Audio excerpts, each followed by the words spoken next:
मकाई कारखान्याचे चेअरमन दिनेश भाडुलकर, आदिनाथ कारखान्याचे माजी चेअरमन धनंजय डोंगरे यांनी आज पत्रकार परिषदेमध्ये बोलताना सांगितले की आदिनाथ कारखाना आर्थिक अडचण कोणामुळे आला. बागलगट सत्तेत असताना अनेक जण सत्तेमध्ये होते, तरी विरोधक आरोप का करतात. स्टॉक असलेली साखर ही कोणी अडवली, त्यामुळे नुकसान काय झाले. ज्यांच्या ताब्यात 1.5 वर्ष कारखाना आहे त्यांनी अद्याप कामगाराच्या पगारी केल्या नाहीत. आम्ही 25% पगारी कामगाराच्या खात्यात जमा करत होतो, असे अनेक आरोप मला उसनवारी पैसे द्या, आता आमच्यावर कारवाई होती म्हणजे लाईट पण खंडित झाली होती, लाईट पण. त्यामुळं त्यांनी 1,96,00,000 रुपये आम्हाला एका टायमालाच दिले. आणि नंतर त्यातून ती जी रक्कम आहे ना, ती जी म्हणतात ना 1,60,00,000 रुपये गेले, ते 1,60,00,000 रुपये आम्ही नंतर त्यांना दिले.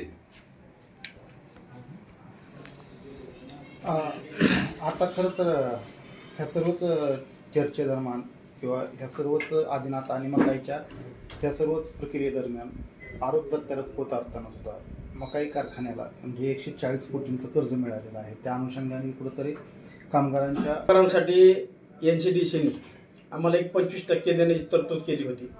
तो 25% निधी आम्ही सर्व कामगारांची बैठक घेऊन त्यांना त्यांच्या खात्यावर वर्ग केलेला आहे. आणि दरवर्षी 25% प्रमाणे ज्याने NCDCने आम्हाला मार्गदर्शक सूचना दिले की कामगाराला किती रक्कम द्या, कुणाला किती रक्कम द्या, त्याच्यानुसारच आम्ही त्याचा विनियोग करत आहे. त्याच्यामुळे कामगाराची 25% रक्कम आमच्याकडून वर्ग आहे. आदिनाथ कारखान्याच्या माध्यमातून आपण कामगारांवरच कोर्टामध्ये केसेस दाखल केलेली आहेत, अशा प्रकारची टीका केलेली आहे. आणि ह्या अनुषंगाने आपण उजनीमध्ये जाऊन उडी घ्यावी, ह्या अशी एक खोचक टीका केलेली आहे. काय सांग? ज्यावेळेस कामगारांनी साखर अडवली त्यावेळेस एक 4-5 कामगारांवर पोलीस स्टेशनला आम्ही तक्रार दिली होती की यांना बाबा समज द्या म्हणून. नंतर आम्ही कामगार कोर्टातनं तडजोड केली.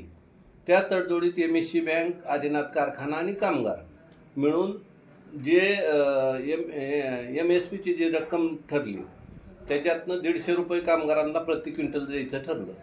तीच रक्कम आज 3-3.5 कोटीच्या पुढं रक्कम आज कोर्टात होती आणि ती मध्ये दिपोळीच्या टायमाला कामगारांना मिळाली. सध्या कारखान्यावर आरोप प्रत्यारोप माझी करत आहेत. नेमकं कारखान्याच्या अडचणीचा कधीपासून चालू झाला आणि त्या टायमाला कारखाना कोणाकडे होता, नेमकी अडचण का चालू झाली कारखान्याला.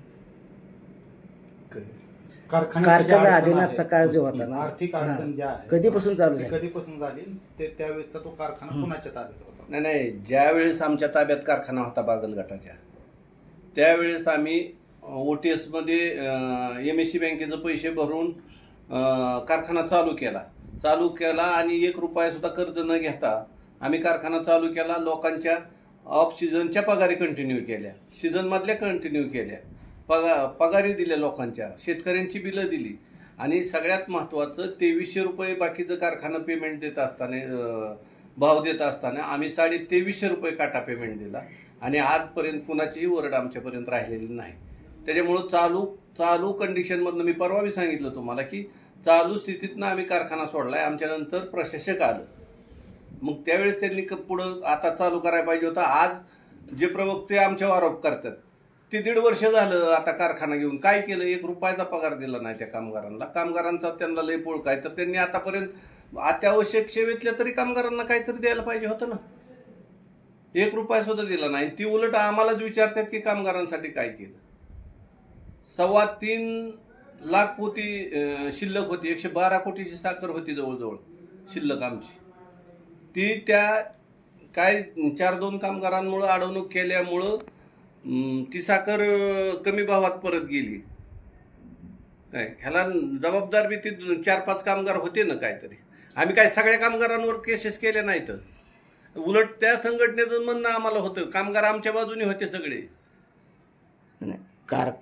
जो कारखान्याचा अडचण का चालू झाला, ही कारखाना आतापर्यंत बागलघाटाची सत्ता होती. नेमकी सुरुवात झाली, आता बागलघाटाची सत्ता होती म्हणता तुम्ही मला सांगा कधीपासूनच तुम्ही विचारताय मला. 2001 ते 2006च्या बोर्डात कर्मयोगी गोविंदबापू पाटील पण चेअरमन होते, संचालक होते. जयवंतराव जगताप भाऊ त्यांच्याकडे सत्ता होती त्यावेळेस काय. आणि नंतरच्या एक 6 ते 12च्या काळ तेवढा बागलगटाकडं समजा पाटील घरातले कोण मेंबर नव्हते. 12 ते 17 मध्ये नारायण आबा संचालक नव्हते का? ते पण होते ना आबा पण. म्हणजे आजी माझी दोन्ही जबाबदार आहेत. सगळेच आहेत त्याला. सध्या जे साखर शिल्लक होती ती